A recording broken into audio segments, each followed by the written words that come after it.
Hey, great to see you again. In the last couple of months I've spent working on this UI concept for the OSM Phone. Just another Linux style graphical user interface. It's written in C++ with Qt5.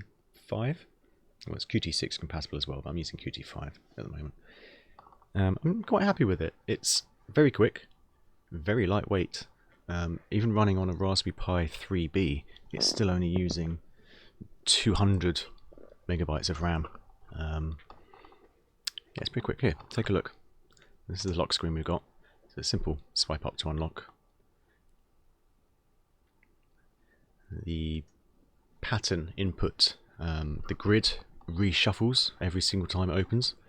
There's a kind of security feature to stop anyone seeing exactly which ones you're doing. And I mean, I've used just a simple 4 green triangles as the prototype unlock sequence, but obviously any sequence of 4 or even 5 on the initial run, there's a enhanced security mode. I'll do another video of that another time, where you can enable sort of 5 patterns or symbols, sorry, 5 symbols instead of 4. Also gives you a fallback pin you can input, so either your standard 4-digit pin or there's an extra 4 symbols that appear in the enhanced security mode. I'll show you that in another video. Let's continue with this one for now. So very simple desktop. Swipe up to open the app drawer, tap the button to close it, and swipe up in the center of the bar. The app drawer scrollable, as you can see, although that taskbar at the bottom there shouldn't be there. I need to go back into the code and have a look.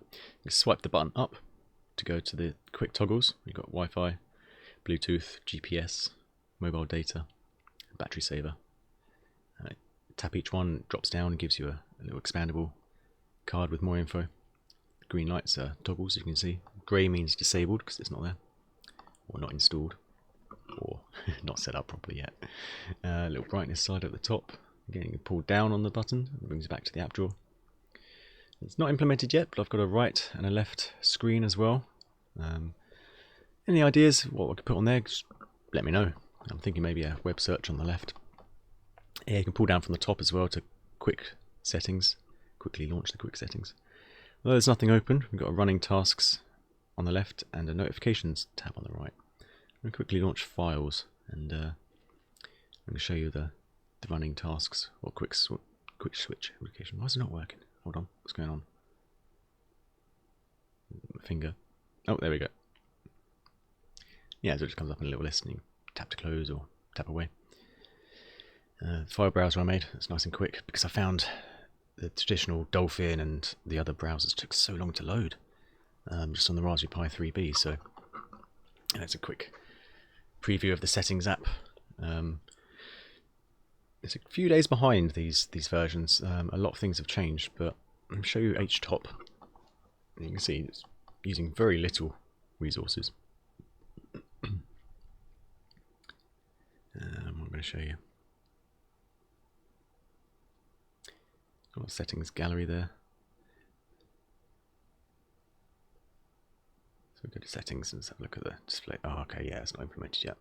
Did I implement? Yes, I did. Okay. I need to update the settings app. All of it is working, but it's not been put into this Raspberry Pi. I've been testing it also on a Lynx 810B and also on my Lenovo Mix 520, which is it's kind of like a Microsoft Surface. But yeah, just running a previous version of this, not exactly the same UI interface, because this one's specifically designed for this screen, the way the top and bottom bars shrink down and collapse. Only works on this size screen, not on the larger. I think it's a 14-inch tablet. Don't quote me on that. So yeah, the shutdown menu. At the moment, it's only accessible through the Windows button and P on the keyboard, but when the hardware for the phone is actually built, it'll be assigned to one of the push buttons, like a standard, standard Android sort of thing. But yeah, it's a full Linux desktop, and you've got going on? Oh yeah. So if I show you the split screen, so you've got terminal, and then we can split screen it with file browser, and we can shift it around. Here we go. I might remove this mode and just keep the standard full screen, and then this split screen. And this mode's a bit weird; it doesn't quite fit on the screen. You can float any app as well. At the moment, hold down the start button, and you can drag it around. It's using Qtile as the Windows manager. And these buttons are just built into the Qtile top bar. I promise they work much better with a finger. I'm just trying to show the interactions without my finger getting in the way, without my hand getting in the way. Yeah, so the display mode, or lack of a better term, could be toggled. The keyboard was working. I started working on my own version recently, but it's not great for showing off, so I haven't shown you it. But onboard does work. Anyway, that's the UI. I hope you've enjoyed, if that's the right word. I will post some more soon with some more updates. Thank you very much for watching, and I'll see you soon.